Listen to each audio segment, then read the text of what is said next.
Começando aqui a aula 2 do desafio TST 2021.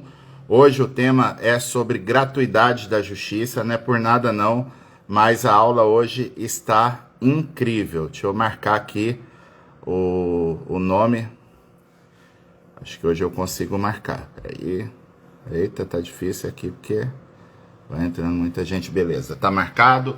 Então bora lá produzir conteúdo para vocês no desafio TST 2021. Ontem foi muito massa a energia, né? A aula, muita gente.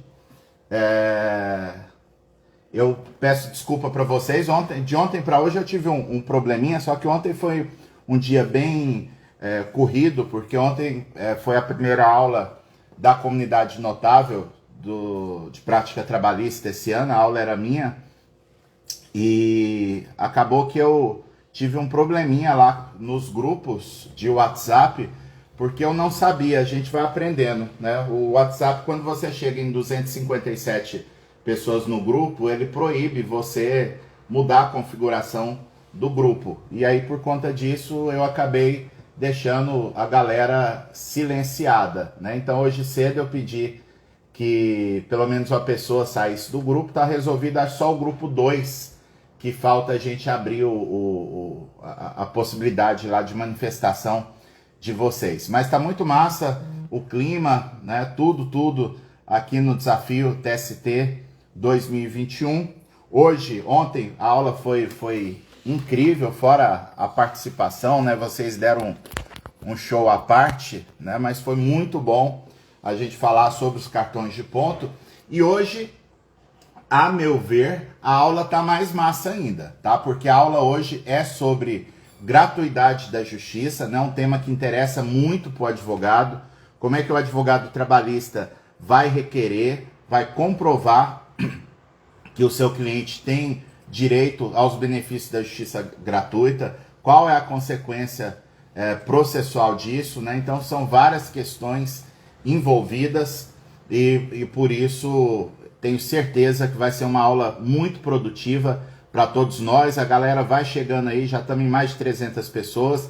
Vão marcando o nome de vocês aí para a gente poder registrar a presença do pessoal. Então eu vou começar aqui sem maiores rodeios, né, para que a gente possa ter um bom desenvolvimento aqui, né? A aula não... Hoje vamos ver se a gente consegue ficar mais no horário, porque a proposta aqui é a gente ter em torno de 40 minutos de conteúdo, justamente para que até 8 horas, 8 e pouquinho, vocês estejam livres, né, para as demais atividades. Amanhã vai ser aula sobre dano moral e ações acidentárias, indenizatórias, e amanhã eu vou ter uma preocupação, tá? Vou aproveitar que o nosso conteúdo da manhã está um pouquinho mais curto, e amanhã eu vou falar um pouquinho para vocês como que é a dinâmica do TST, de súmula, de OJ, como funciona. Seria importante isso num curso de súmula, para o pessoal entender melhor como funciona, né, a construção da jurisprudência do TST, né? Então, bora lá para essa matéria. A primeira questão que eu trago aqui é sobre os benefícios da justiça gratuita envolvendo os honorários periciais. Súmula 457 do TST é sobre aqui benefícios, né? Qual a vantagem da pessoa ter benefício da justiça gratuita deferido. Então, aqui na súmula 357 menciona que a União é responsável pelo pagamento dos honorários de perito quando a parte sucumbente no objeto da perícia for beneficiária da assistência judiciária gratuita, observado o procedimento disposto nos artigos 1º, 2º e 5º da Resolução 66/2010 do CSJT. Eu lembro até que o meu irmão, que é meu parceiro aqui do Trabalho Notável, Antônio Humberto, ele foi pioneiro nessa matéria. Como juiz em Brasília, há muitos anos atrás, ele começou a determinar que a União pagasse os honorários do perito. Porque qual que é a lógica? Se eu sou juiz da Justiça do Trabalho, a Justiça do Trabalho pertence à União, o juiz do trabalho, ou seja, um representante da União, está isentando alguém de pagar a despesa do perito, o perito não pode ficar também sem receber, né? Trabalhar simplesmente de graça para o Poder Judiciário. Então, nada mais razoável que a União Federal, que é responsável pelo juiz que concedeu a justiça gratuita, que a União, então, pague os honorários, né? Então, outros juízes passaram a deferir e, com isso, houve uma resolução, que é a Resolução 66 do CSJT, que prevê que o tribunal, todo o TRT, tem que destacar uma verba orçamentária para pagar honorários de perito. E, além disso, o tribunal fixa qual é o valor máximo a ser pago pelos honorários periciais. No meu TRT, por exemplo,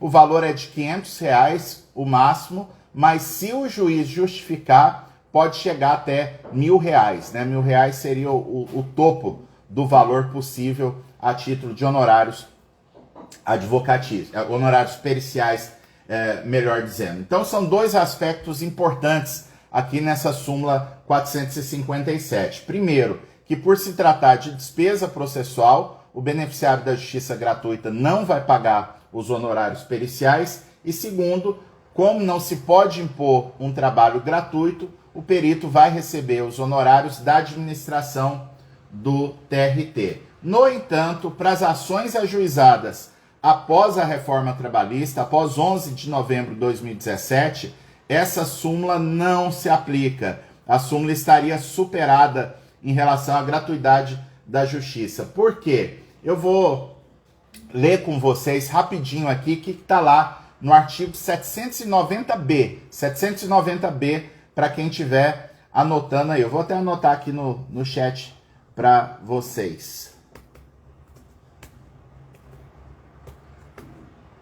Então, artigo 790B da CLT. A responsabilidade pelo pagamento dos honorários periciais é da parte sucumbente na pretensão objeto da perícia, ainda que beneficiária da justiça gratuita. Então, aqui mudou, né? Mesmo que a parte seja beneficiária da justiça gratuita, se ela perder aquele pedido que gerou a prova pericial, ela vai pagar. E aqui diz que, ao fixar os valores dos honorários periciais, o juiz deve respeitar o limite máximo, deve ter uma tabela do CSJT, hoje não existe essa tabela, pode ser deferido o parcelamento dos honorários. Aqui, o juiz não pode exigir adiantamento de valores para a realização da perícia, eu vou voltar nessa questão. E o que nos interessa aqui, somente no caso em que o beneficiário da justiça gratuita não tenha obtido em juízo créditos capazes de suportar a despesa referida no caput, ainda que em outro processo, a União responderá pelo encargo. Então aqui mudou. A regra prevista agora na CLT é que o beneficiário da justiça gratuita vai pagar pelos honorários periciais, a não ser que ele não tenha ganho nada, né? Se ele tiver perdido tudo, a sua ação, não tiver nenhum crédito reconhecido, quem vai pagar é a União. Eu vou voltar nesse ponto aqui também, mas de antemão eu só pondero que essa matéria é objeto de discussão no Supremo, na DIN 5166, né, em que defende-se a inconstitucionalidade dessa regra. Essa DIN foi proposta pela Procuradoria-Geral da República, porque o entendimento aqui é que o beneficiário da justiça gratuita ele não pode ser obrigado a pagar despesas processuais, porque o próprio Estado está reconhecendo a sua hipossuficiência, né? Que realmente há um componente aqui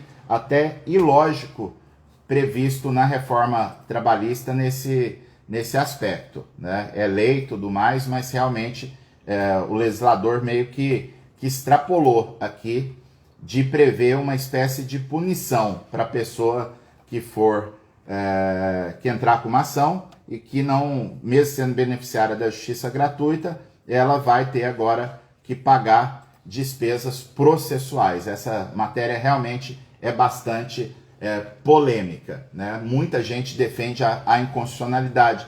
Agora, no TST, a posição está dividida, mas em geral, né, tem turmas mandando pagar os honorários periciais, nessa hipótese em que o beneficiário da justiça gratuita perder aquele pedido que gerou a concessão da gratuidade da justiça.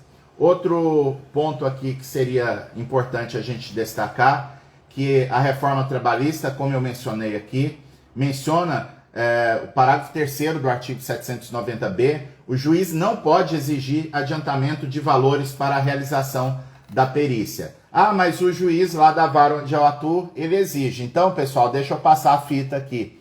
O que o advogado deve fazer? A OJ 98 da SDI 2, né, orientação jurisprudencial 98 da SDI 2 do TST, menciona que é ilegal a exigência de depósito prévio para custeio dos honorários periciais, dada a incompatibilidade com o processo do trabalho, sendo cabível o mandado de segurança visando a realização da perícia, independentemente do depósito. Então, aqui a matéria é analisada em confronto com o CPC. Não é reforma trabalhista, a OJ 98, ela é bem anterior, ela é de 2005, bem anterior à reforma trabalhista. Então, hoje não tem dúvida nenhuma que a própria regra da CLT repulsa o pagamento antecipado dos honorários periciais. Então, o que normalmente acontece, gente? Eu vejo muitos casos assim. O juiz determina que a empresa, geralmente a empresa, faça antecipação dos honorários periciais. Vem o advogado da empresa e atravessa uma petição, dizendo, olha, o meu cliente não concorda, essa exigência é ilegal por conta do parágrafo 3º do artigo 790b e nós não vamos pagar os honorários periciais. Diante desse impasse, muito juiz determina a realização imediata de penhora online na conta da empresa e já começa a fazer, já passa o dinheiro para o perito e começa a fazer a prova pericial, né? Então, somente nesse momento, depois de tomar a penhora, é que o advogado resolve tomar uma providência, que seria apresentar um mandado de segurança, conforme consta aqui da OJ 98. Mas observem que o direito líquido e certo da parte é o que consta no final. O direito líquido e certo é a realização da perícia independentemente do depósito, é o direito à prova. Agora, se o juiz, mesmo com uma medida que a gente pode considerar ilegal, o juiz fez a penhora, mas começou a fazer, determinou o início dos trabalhos periciais, um abraço, não cabe mais o mandado de segurança. A gente consta no material que vocês receberam agora cedo, eu passei nos grupos o PDF agora cedo, era 7h10 mais ou menos. Então, o entendimento da SDI 2 do TST é no sentido de que, a partir do instante em que eu tive a realização da perícia, houve perda do objeto do mandado de segurança, não cabe mais, porque o mandado de segurança aqui seria um mandado de segurança para discutir o próprio direito à prova, tá? Então, muito cuidado com essa questão. Diante da situação, o que vocês, como advogados, têm que fazer? O juiz determinou a antecipação dos honorários periciais, corram para o tribunal e já apresentam o mandado de segurança. Não esperem, vocês podem até manifestar, né? Mas o ideal é que antes de manifestar nos autos, vocês já façam a impugnação no tribunal pela via do mandado de segurança, justamente para não correr o risco de ter esse entendimento pela perda do objeto, porque a prova em si ela foi realizada, né? Então, eu espero muito que vocês se atentem para essa questão, porque eu vejo muitos advogados não conseguirem cessar a ordem ilegal de antecipação dos honorários por causa desse time, né? Outro ponto que a gente coloca aqui no material para vocês é da OJ 91 da SDI 2, que trata também da gratuidade. No caso, a OJ 91, ela menciona da hipótese em que o tribunal cobra pela autenticação de documentos. para a parte que quer autenticar documentos para entrar com um mandado de segurança. Então, nesse caso, o tribunal pode sim, não há direito líquido e certo, a obter autenticação gratuita de documento de processo, salvo, naturalmente, se a pessoa for beneficiária da justiça gratuita, porque o beneficiário da justiça gratuita não é obrigado, de fato, a pagar esse tipo de obrigação, esse tipo de despesa processual. Mas observem também que a SOJ 91 da SDI 2, ela está totalmente superada. Primeiro porque o advogado não precisa autenticar mais no tribunal. O advogado pode, conforme autoriza o artigo 830 da CLT, o próprio advogado pode declarar a autenticidade da documentação, não precisaria de certidão de autenticação do tribunal. E no segundo plano, é que a OJ faz menção... desculpe, eu até errei. Eu disse que a OJ era documentos para mandado de segurança. Não, gente, desculpa. Autenticação de documentos para apresentar um agravo de instrumento. E aí é o segundo ponto que está superado, porque hoje, com o PJE em todas as instâncias da Justiça do Trabalho, eu não preciso mais de formar instrumento de agravo. Eu vou apresentar a petição de agravo e os autos seguem por inteiro para o tribunal, né? Não precisa mais da formação do instrumento do agravo. Com isso, nós fechamos essa questão das despesas processuais, dos honorários, e vamos para a súmula 219, que é a súmula de honorários advocatícios, apenas com um alerta, que nós vamos ter uma aula aqui específica sobre honorários advocatícios. Ontem, inclusive, foi minha aula na comunidade notável. Alguém perguntou ontem como é que funciona a comunidade notável.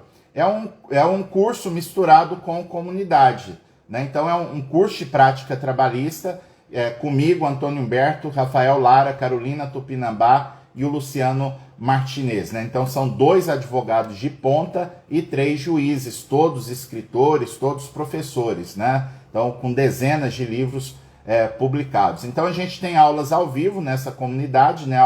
Algumas aulas já estão gravadas, né, para disponibilizar para o pessoal, e é bem assim, mão na massa mesmo, não é aula de falar, vamos estudar aqui o que é uma hora extra, né? Não, vamos estudar as teses, vamos estudar o que o advogado usa na prática daquele conteúdo jurídico. E tem uma comunidade secreta no Facebook, onde o pessoal pode interagir, fazer perguntas. Semana que vem vai ter a Maratona TNT, que é o evento do trabalho notável.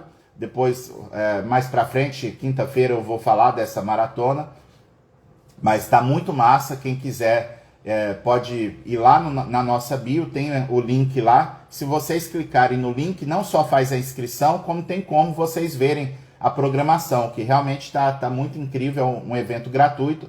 E na quinta-feira da semana que vem, durante o evento, a gente vai lançar a turma 2 da Comunidade Notável de Prática Trabalhista. Então, ontem foi a primeira aula do ano da comunidade, eu tive lá com o pessoal. Então, olha só, eu não vou tratar então aqui de pormenores da súmula 219, porque a gente vai ter uma aula sobre isso. Eu vou me preocupar só com a questão da justiça gratuita aqui. Então, o item 1 da súmula 219 consta que para ganhar honorários na Justiça do Trabalho, tem que ser beneficiário da justiça gratuita e tem que estar assistido pelo sindicato da categoria.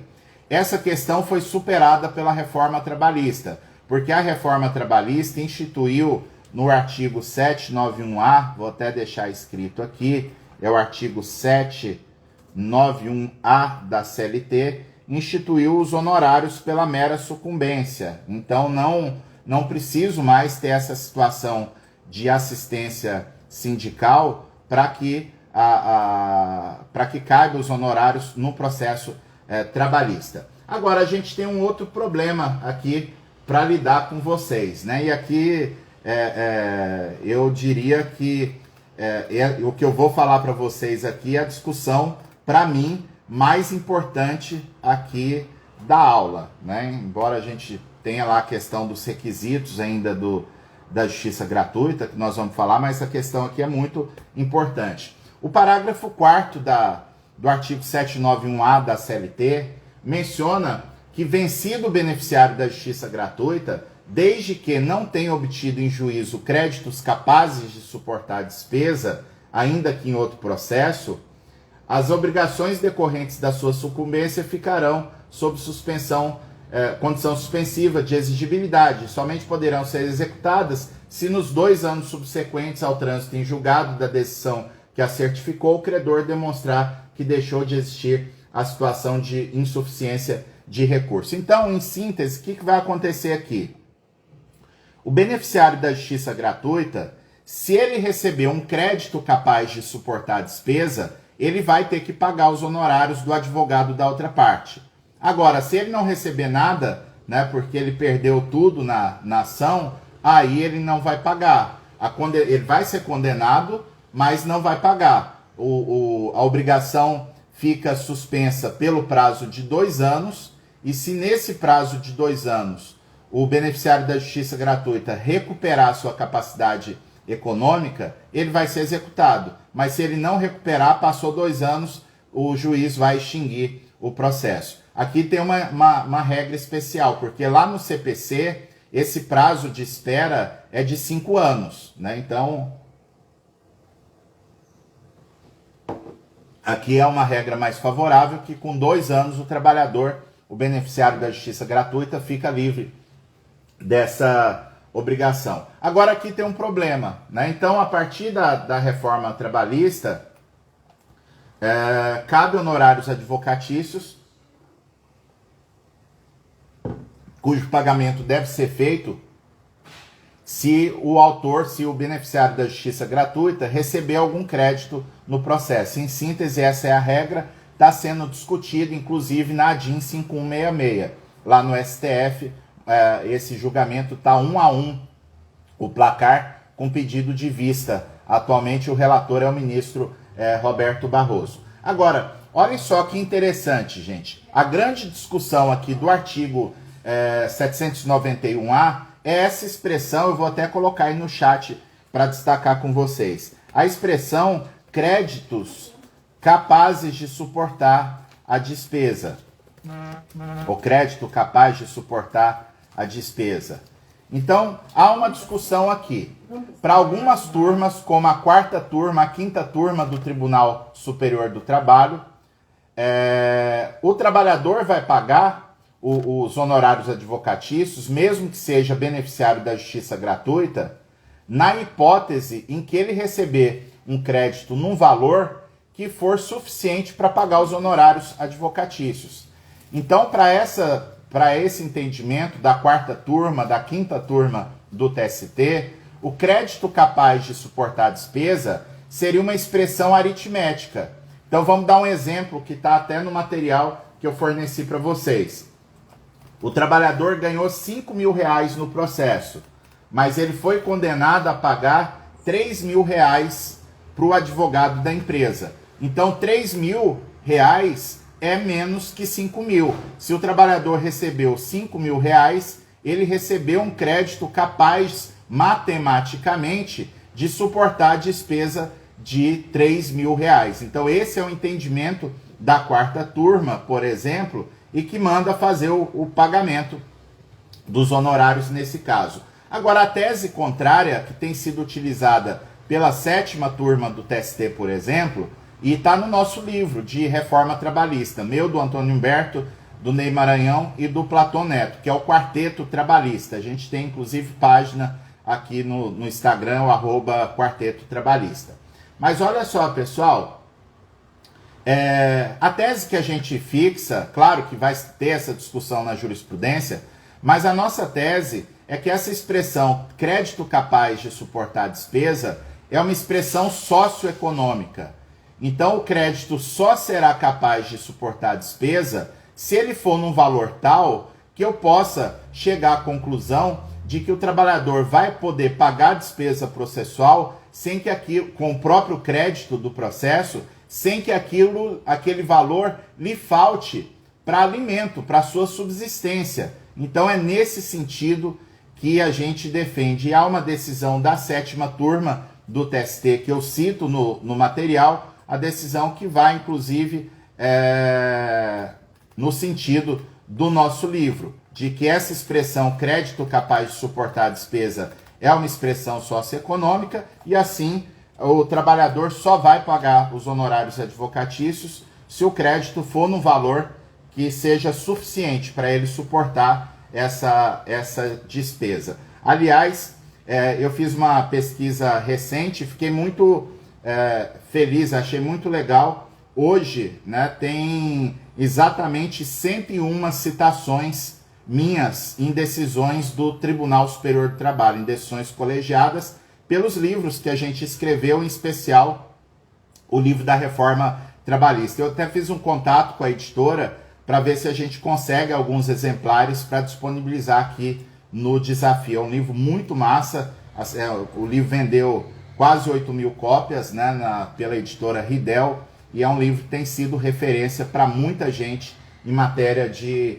reforma trabalhista. Então a decisão está posta. Se vocês estiverem do lado da empresa, insistam na tese de que a interpretação, a visão matemática aqui é a que deve prevalecer. Se vocês estiverem pelo lado do trabalhador, vão verificar, vão argumentar de que é um conceito socioeconômico, né? Se o trabalhador... Aí, é claro, essa questão do conceito socioeconômico, ela tem um probleminha, né? Que é saber qual é o valor que eu vou considerar que se a pessoa receber um crédito, ela mudou a sua condição econômica. Para mim, são 150 salários mínimos, porque esse é o patamar lá da lei de falência. A lei de falência protege um crédito trabalhista até 500 salários mínimos. Passou de 500 salários mínimos, o crédito é quirografário. Então eu poderia usar esse parâmetro para dizer esse é o parâmetro de um crédito que merece uma super proteção no âmbito do direito do trabalho, né? Mas é uma questão que vai ser ainda muito discutida pela nossa jurisprudência. O outro ponto que eu trago aqui é o momento para requerer os benefícios da justiça gratuita. Então, nesse ponto, a gente tem a orientação jurisprudencial número 269 do Tribunal Superior do Trabalho. Eu vou mandar um abraço aqui, o Bruno Olegário, lá do Rio de Janeiro, fez uma brincadeira aqui, que ontem ele praticamente dormiu me assistindo aula comigo e já acordou de novo, tamo junto, né? Ontem a gente teve junto lá na comunidade notável de prática jurídica. Eu vi aqui vários alunos da comunidade que estão no pedaço. O pessoal depois, se quiser marcar a hashtag aí, os notáveis, para identificar que são os nossos alunos notáveis da comunidade. Olha só, a OJ 269 trata do momento para requerer a gratuidade da justiça. Então, o benefício da justiça gratuita pode ser requerido em qualquer tempo ou grau de jurisdição, desde que na fase recursal seja o requerimento formulado no prazo alusivo ao recurso. Então, no prazo do recurso, que geralmente é de 8 dias, eu já vou requerer a gratuidade da justiça. Eu não posso esperar o meu recurso ser trancado por deserção para depois vir requerer o benefício da justiça gratuita. Se eu fizer isso, caixão em vela preta, morreu o processo, não tem jeito de reverter depois. Então, eu posso pedir em qualquer grau de jurisdição, desde que, na hipótese de recurso, eu faça no prazo recursal. E aí vem o item 2, que é muito importante, peço muita atenção, e esse tipo de situação é um grande embaraço que existe para os trabalhadores. Olha só aqui, indeferido o requerimento de justiça gratuita, formulado na fase recursal, cumpre ao relator fixar prazo para que o recorrente efetue o preparo. Então a gente tem percebido que tem desembargador em especial que não está observando essa regra. Então seria uma ilegalidade o juiz, o desembargador, não observar essa circunstância. Se eu estou pedindo a justiça gratuita na fase recursal, o relator tem que despachar a questão da gratuidade. Se ele entender que eu não tenho direito à gratuidade, então vai aplicar a regra do CPC. Está lá no parágrafo 7º do artigo 99 do CPC. Vai ter, então, direito a um prazo para que eu faça o recolhimento, né? Não pode declarar a deserção de imediato. Só que aqui tem um problema que eu tenho conversado com muitos advogados, isso tem sido observado, né? Então, não é por nada não, gente, mas eu fico revoltado, né, academicamente em especial, mas como cidadão também, isso tá lá, vocês têm acesso pleno ao vídeo do julgamento do Supremo da ADIM envolvendo a gratuidade da justiça. O ministro Roberto Barroso, ele chegou a dizer que se o advogado confia tanto na pretensão do cliente, o advogado pode pagar as custas do cliente e depois acerta com ele. Ora lá, pera lá, né, gente? O advogado agora, então quer dizer que vai tirar dinheiro do bolso, vai pagar para trabalhar, isso não tem o menor cabimento. Eu digo isso porque eu sei de conversar com advogados amigos meus que é muito comum o advogado acabar pagando custas nessa situação aqui, em que é indeferida a gratuidade da justiça, mas ele confia tanto na tese recursal que ele acaba fazendo um investimento. Porque, de fato, se ele não pagar, se não houver o pagamento aqui das custas, o processo vai morrer. Sabe por quê, gente? Olha só que lástima a trajetória desse tipo de processo. Olha só, e é isso que acontece, né? Imagina que vocês entraram com uma reclamação trabalhista, a reclamação foi julgada improcedente e o juiz indeferiu, por algum motivo, indeferiu a justiça gratuita para o cliente de vocês. Aí, no recurso ordinário, recurso dirigido ao TRT, vocês repetem o requerimento de justiça gratuita, né? Olha, o reclamante aqui é hipossuficiente, ele não tem condição de pagar as despesas do processo, tal. Então, reforça, reitera o requerimento de justiça gratuita. Aí, gente, vamos combinar, né? O juiz que já indeferiu a gratuidade da justiça para o cliente de vocês, na sentença, ele não vai voltar atrás no despacho de admissibilidade do recurso. Ele vai trancar o recurso dizendo que o recurso está deserto porque o autor não é beneficiário da justiça gratuita, não tem direito à justiça gratuita e não pagou as custas. Nesse caso, vocês vão fazer o agravo de instrumento no recurso ordinário para tentar reverter a decisão. E aqui a gente tem uma sistemática que acaba sendo cruel com o reclamante. Lá no processo civil, não acontece isso, porque o processo civil eliminou o despacho prévio de admissibilidade do recurso de apelação. Então, qualquer que seja a apelação que vocês entrem, a apelação vai subir para o tribunal, né? Então, lá o relator da apelação vai examinar o requerimento de justiça gratuita. Aqui não, o recurso já vai trancado para o tribunal, por conta dessa nossa sistemática que tem juízo de admissibilidade do recurso ordinário no processo do trabalho. Então, nessa circunstância, vai chegar o processo no tribunal, vocês requerer a justiça gratuita e o desembargador vai indeferir. Indefere e muitas vezes o desembargador não cumpre o disposto no item 2 da OJ 269. O desembargador não dá prazo para fazer o recolhimento. Então, nesse caso, se o desembargador não der o prazo, ele está ferindo o direito líquido e certo do cliente de vocês. Vocês podem tascar um mandado de segurança para evitar que o processo vá para a pauta de julgamento do TRT sem que tenha sido oportunizada essa chance de fazer o preparo. Mas o que acontece muitas das vezes é que o advogado não vai tirar dinheiro do bolso e o cliente não tem condições de pagar as custas, de fazer o preparo. Então o processo vai seguir para o julgamento na turma do TRT, de um agravo de instrumento no recurso ordinário, sem ter o recolhimento. O tribunal, então, vai trancar, vai negar provimento ao agravo de instrumento no recurso ordinário, mantendo o despacho do juiz de primeiro grau, que decidiu pelo trancamento do RO por deserção. E aí, gente, é só com choro. Por quê? Nesse caso, ao declarar a deserção no agravo de instrumento no recurso ordinário, o TRT deu game over nesse processo. não há mais o que fazer, porque o TST, gente, tem uma súmula, que é a súmula 218, deixa eu anotar ela aqui para vocês. A súmula 218 do TST menciona que não cabe recurso de revista contra acórdão proferido em agravo de instrumento. Então, na prática, se o tribunal negou o provimento ao agravo de instrumento, eu tenho uma decisão que ficou parada no AI.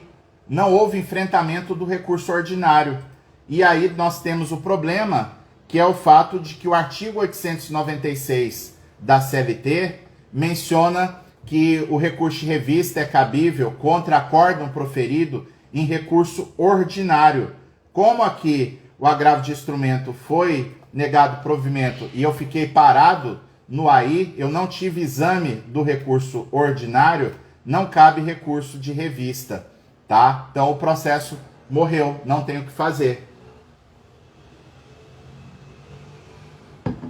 Alguns advogados tentam, sem sucesso, fazer mandado de segurança. Um mandado de segurança para exigir a análise do recurso pelo tribunal sem o pagamento das custas. E a SDI do TST, a SDI 2, tem posição firme, no sentido de que não cabe mandado de segurança, porque a decisão que nega a gratuidade da justiça, que declara a deserção, é uma decisão judicial, uma decisão final do processo, e não cabe mandado de segurança contra o acórdão. Aí, o Luke, agora me fugiu a memória, já conversei contigo muito, Luke Advocacia, né, tá sempre aqui com a gente. O que fazer para evitar isso? Não tem o que fazer, infelizmente. Até a gente tem um curso de recurso de revista, né, que é o Seja Expert em Recurso de Revista agora. Esse curso vai abrir a turma 6, né, a gente já está com quase, vai começar uma turma em company agora, são quase 570 alunos já nesse 670, melhor dizendo. Vamos abrir a turma 6 agora. De vez em quando a gente está até com uma aula pendente para realizar para o pessoal, mas a gente chama algum convidado externo. Nós tivemos uma aula em julho, que foi uma aula incrível, com o ministro Douglas Alencar Rodrigues. E o ministro Douglas, ele ponderou que essa situação de não caber o recurso de revista contra agravo de instrumento é um dos maiores incômodos que os ministros do TST têm. Porque, ao contrário do que a gente muitas vezes pensa, não existe assim essa vontade deliberada dos ministros de quererem trancar recurso a qualquer custo. Porque o problema é que tem muitos casos desses, né, de indeferimento totalmente injusto da gratuidade da justiça, que chega no TST o recurso de revista contra o agravo de instrumento, o ministro vê que o TRT errou, mas não tem o que fazer, porque a lei, a súmula, né, eu não tenho um acórdão de recurso ordinário, então não tem como admitir o recurso de revista. Então, realmente, é um grande problema que nós temos hoje no direito do trabalho. E chegamos ao último tópico da nossa live de hoje, que é sobre os requisitos para concessão da gratuidade da justiça. Esse ponto está uma verdadeira batalha judicial no TST, né, de qual é a interpretação adequada a partir da reforma trabalhista. Então nós temos aqui uma súmula, que é a súmula 463, que trata da assistência judiciária gratuita e dos meios de comprovação da hipossuficiência. A partir de 26 de junho de 2017, que foi quando o TST julgou a revisão dessa súmula, para a concessão da assistência judiciária gratuita à pessoa natural, basta a declaração de hipossuficiência econômica firmada pela parte ou por seu advogado, desde que munido de procuração com poderes específicos para esse fim. E aqui eu lembro que o artigo 99 do Código de Processo Civil menciona que presume-se verdadeira a declaração de pobreza ou de hipossuficiência firmada por uma pessoa natural. Então, de acordo com a súmula 463, basta a declaração de pobreza para fins de concessão da justiça gratuita. Essa declaração pode ser firmada pelo advogado, só que a partir do Código de Processo Civil de 2015, para poder declarar a hipossuficiência em favor do seu cliente, o advogado precisa ter poderes especiais, né? Então esse ponto é bem importante. Vocês têm que adaptar a procuração de vocês para poder, exatamente na procuração, constar esse poder especial de declarar a hipossuficiência para fins de requerer a gratuidade da justiça, né? Então, o item 2 menciona que no caso de pessoa jurídica, não basta a mera declaração, é necessária a demonstração cabal de impossibilidade de arcar com as despesas do processo. Então, a pessoa natural pode simplesmente declarar. Já a pessoa jurídica, ela precisa fazer a comprovação robusta de que ela não tem condições de arcar com as despesas do processo sem prejuízo da continuidade do empreendimento, né? Do negócio seria nesse sentido. O Supremo Tribunal Federal decidiu essa matéria em sede de repercussão geral, tá? O STF decidiu em repercussão geral que os requisitos da justiça gratuita é uma questão infraconstitucional. A Constituição não indica quando deve ou não deve caber a gratuidade da justiça, tá? E também o Supremo decidiu em repercussão geral que em relação à pessoa jurídica o raciocínio é o mesmo, né? Em relação à pessoa jurídica, o cabimento da gratuidade da justiça depende da satisfação dos requisitos legais e essa questão não é constitucional também, né?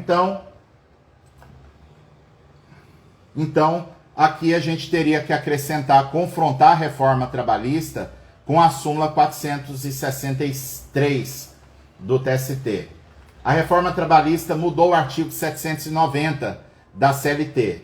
Então, constou do parágrafo 3º qual que é o requisito para o juiz conceder a gratuidade da justiça, né? Então, é facultado aos juízes, órgãos julgadores e presidentes dos tribunais de qualquer instância conceder a requerimento ou de ofício o benefício da justiça gratuita, inclusive quanto a traslados e instrumentos, aqueles que perceberem salário igual ou inferior a 40% do limite máximo dos benefícios do regime geral da Previdência Social. Antes da reforma trabalhista, esse limite aqui eram 2 salários mínimos. Quem ganhava até 2 salários mínimos automaticamente teria direito à gratuidade da justiça. Agora, 40% do teto de benefício da Previdência daria aí mais ou menos R$ 2.300, uma pequena diferença em relação à regra anterior. Então, o que ocorre é que se o juiz verificar que estão satisfeitos os requisitos legais, ele pode deferir, inclusive, de ofício. E aqui eu vou contar uma historinha para vocês que eu sempre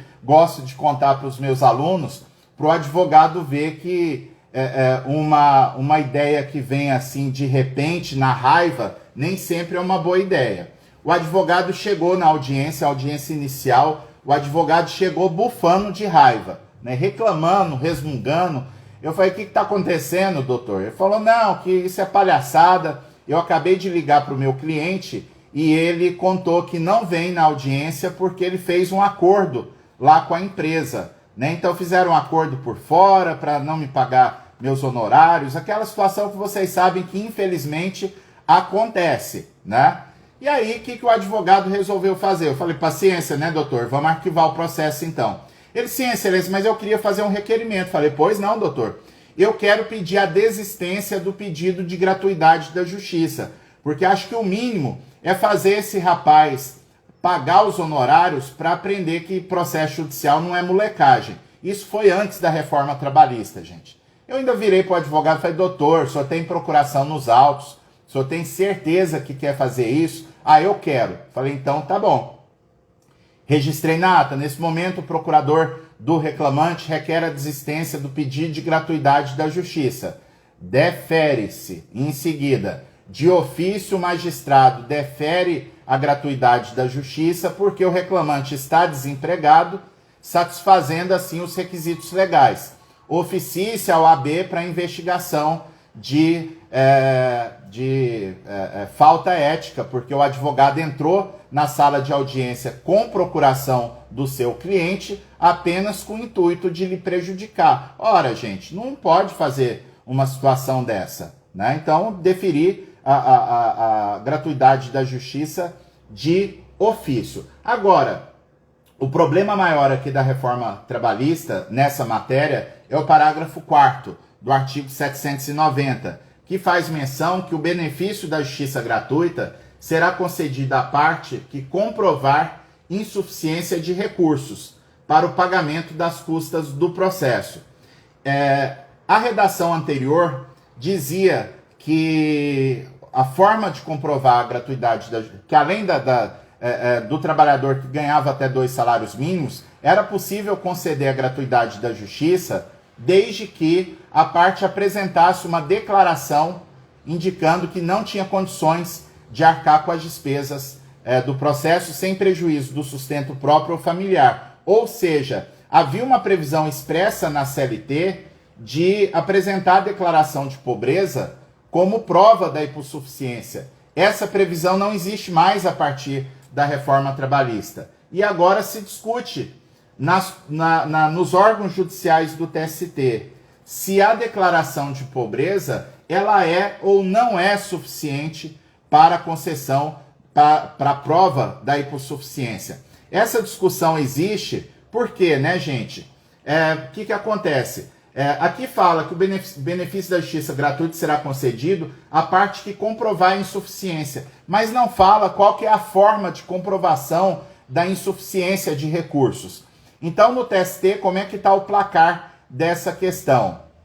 No TST, a 2ª turma, a 3ª turma, a 6ª turma, a 7ª turma, a 8ª turma e a SDI 2, né? Então, 5 turmas já deu maioria, porque são 8 turmas, 5 turmas e a SDI 2 vem entendendo que como a reforma trabalhista não explica qual a forma de comprovar a hipossuficiência, a declaração de pobreza continua sendo essa forma de comprovação, né? Então, o entendimento aí é que a declaração de pobreza continua sendo o critério para comprovar a hipossuficiência. Agora, por outro lado, a 1ª turma não se manifestou sobre o tema, é uma turma que tem um passivo muito grande de processo e por isso não está julgando ainda reforma trabalhista, mas a 4ª turma e a 5ª turma do TST vem entendendo que a declaração de pobreza depois da reforma trabalhista não é mais suficiente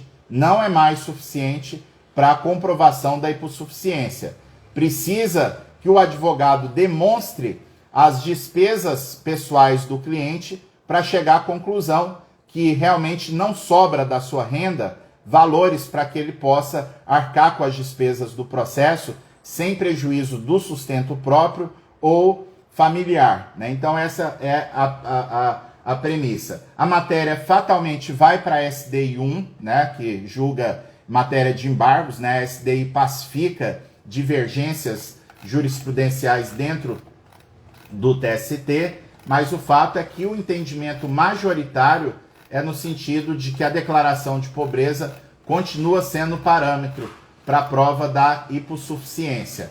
Apenas com um detalhezinho. A 4ª turma do TST está aceitando a declaração de pobreza apenas para aquele trabalhador que ganha até 40% do teto da Previdência Social. Se ele ganha mais, diz a 4ª turma que tem que fazer a prova.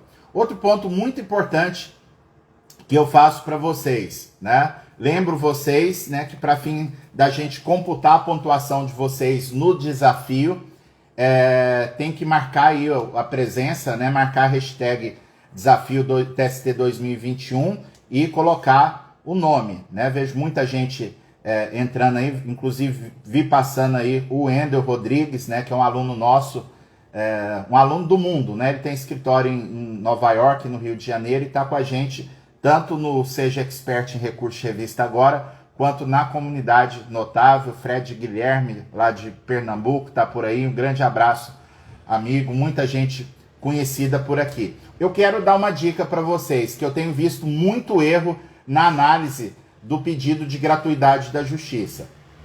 Imagina aquela situação em que o trabalhador ganhava na empresa R$6.000 de salário.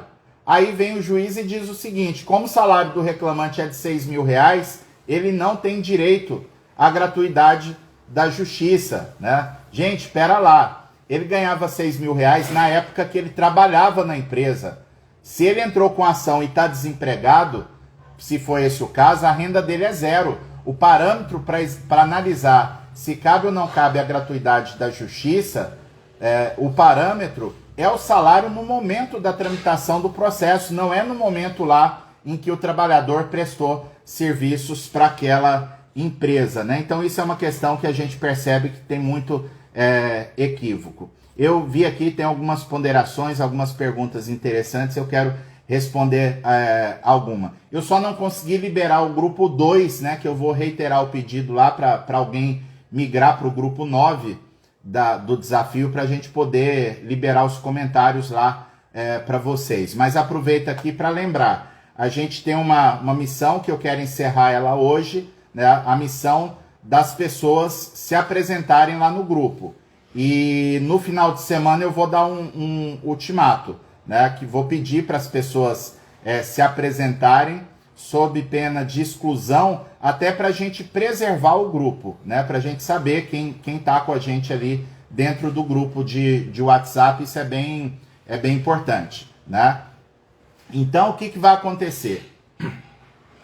A gente vai pedir para vocês se apresentarem, isso conta uma pontuação até hoje, e também quem quiser indicar ainda alguns amigos para participarem. Hoje vai ser o último dia que a gente vai acolher inscrições, para não ficar também um desafio muito inchado. Isso seria um ponto importante aqui para vocês. Eu vou fazer o sorteio ao final aqui do livro, né, que a gente tinha feito o compromisso. Foram 125 postagens, né, para a gente poder fazer o sorteio, né? Então vamos aqui passar. Eu quero responder algumas questões e registrar alguns comentários aqui. Então vamos lá. Legal, a Elisângela Sack, um grande abraço, estava comigo ontem na aula, está falando aqui que os cursos do Trabalho Notável valem muito a pena. O Rodrigo Badiani comentou aqui que a gente tem um super conjunto de aulas de gratuidade da Justiça lá no Seja Expert em Recurso de Revista Agora. Tinha uma pergunta aqui, um comentário. O Aderson, né? Aderson, um grande abraço.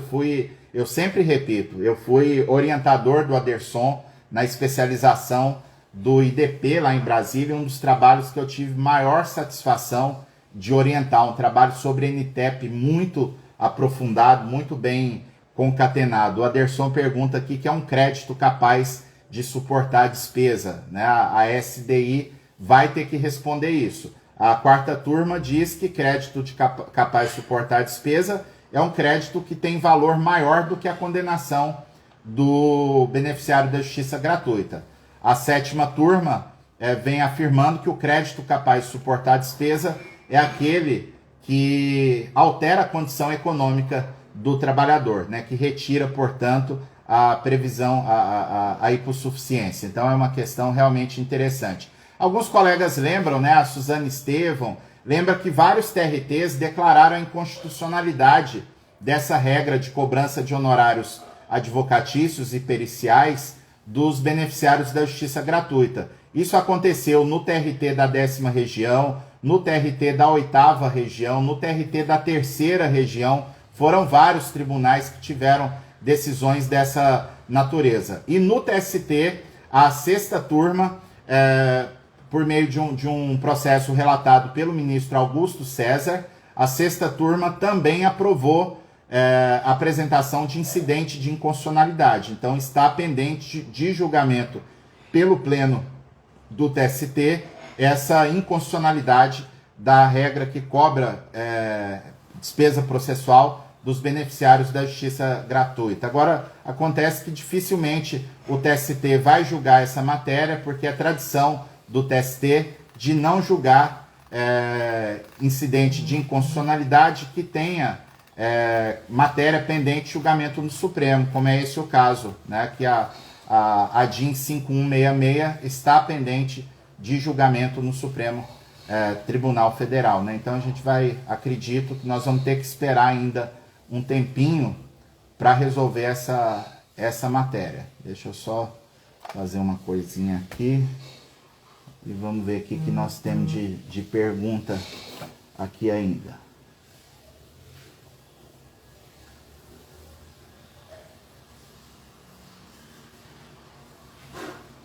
A apresentação é feita lá no grupo de WhatsApp. Alguém está perguntando aqui. A apresentação lá no grupo de WhatsApp. A Carol falou que não viu postagem sua nos stories. Olha, eu espero que não tenha falhado. O que chegou de notificação, eu repostei. Às vezes acontece da pessoa ter uma conta privada e, nesse caso, se ela postar nos stories, como a conta é privada, eu não consigo visualizar, tá, gente? Aí o próximo sorteio que tiver, a gente combina para a pessoa que tem a conta privada. Não vamos abrir a conta só por conta de um sorteio, né, gente? Que é uma questão de opção de cada um. Mas quando houver esse tipo de situação, vocês podem me mandar em privado o print da postagem, e aí eu reposto. Teve alguns participantes que fizeram desse jeito e eu validei os stories. Mas não... legal, a Miriam está dizendo aqui: depois de ter desistido da área trabalhista, estou apaixonada pelo direito do trabalho. Eu vi um depoimento semelhante, que foi um dos depoimentos que mais me emocionaram mesmo ano passado, da Andréa Serpa, advogada no Rio de Janeiro, que está aqui, aluna nossa lá do Seja Expert em recurso de revista agora. E eu acho que esse ano vai ser o ano de ouro da advocacia trabalhista, né? Para aqueles que insistiram, né, no trabalhista, acho que é o ano da recompensa. Acredito muito, muito eu. Deixa eu ver aqui. Eu estou vendo algumas pessoas estão dizendo aqui que não viram a repostagem. Eu, então, por uma questão de lealdade com vocês, daqui a pouquinho eu vou fechar a live e vou verificar se eu deixei alguém para trás, e aí eu abro uma live só para fazer o sorteio, que eu acho que fica mais justo para a gente evitar algum erro. O Thiago está perguntando aqui: onde me inscrevo no curso de recurso de revista? Dia 8 de fevereiro vai ser lançada a turma 6. Não é um curso que fica aberto direto, a gente abre em alguns momentos ao longo do ano. A Tereza Feger quer o livro com dedicatória, isso aí.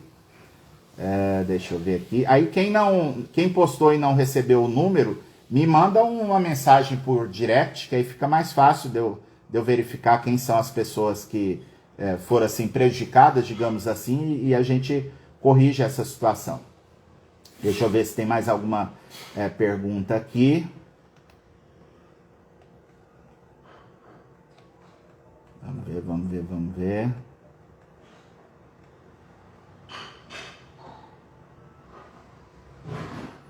Tem uma pergunta aqui. ADV estuda: em caso de rescisão indireta, que ainda recebe salário, cabe gratuidade?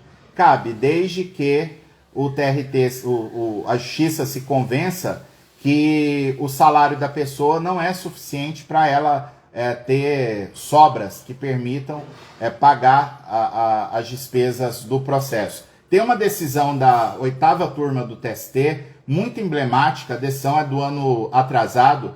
O reclamante recebia R$32 mil de salário. Ele estava com um contrato em andamento e a 8ª turma concedeu a justiça gratuita, dizendo que se a parte declarou a hipossuficiência, caberia à parte contrária fazer a prova de que aquela declaração não corresponde à verdade, que o valor do salário não é tão impactante assim. Eu faria a distinção, né? Porque R$32 mil a rigor, né? Eu posso até provar que com R$32 mil eu continuo em situação de hipossuficiência, mas a rigor eu não tenho como presumir, né, que uma pessoa que ganha e 1 salários mínimos, 30 salários mínimos praticamente, ela seja hipossuficiente. Deixa eu ver aqui. O Johnny Barros, muito massa. O Johnny Barros está lembrando aqui. Os advogados juntaram uma página com a CTPS em branco para mostrar que a pessoa ou ela está desempregada ou aquele contrato que está em curso é o único contrato que ela tem em andamento com a empresa. Muito legal. Eu vou abrir os grupos lá para abrir hoje cedo, né? E vocês podem formular as perguntas de vocês lá. E hoje, eu quero achar um tempinho aqui hoje para eu sistematizar as perguntas de ontem, tanto aqui do chat que eu não respondi, quanto as perguntas que surgiram lá no grupo, para a gente poder fazer materiais complementares para vocês. O Monsueto está perguntando se cabe ação rescisória para discutir gratuidade. A meu ver, cabe, tá, Monsueto? Um grande abraço para você, pessoal que está no Rio de Janeiro. Se eu demonstrar que é inequívoca a situação de hipossuficiência e o tribunal mesmo assim deferiu a gratuidade, é caso de ação rescisória. O Mediando Jur menciona aqui que já passou muito por isso em processos de ter que provar que o reclamante está desempregado, né? E aí cabe a concessão da justiça gratuita, inclusive de ofício, a meu ver, né? Deixa eu ver se tem alguma pergunta por aqui ou se a gente pode encerrar. O pessoal está pedindo... Vem cá, Amora. O pessoal está pedindo... Cadê a Amora? Vem cá, rapaz. Vem cá, menina. Aí, a participação especial da Amora, que não pode faltar, né? Ih, dá beijinho no papai não vale, pô. Dá tchauzinho pro pessoal. Tchau.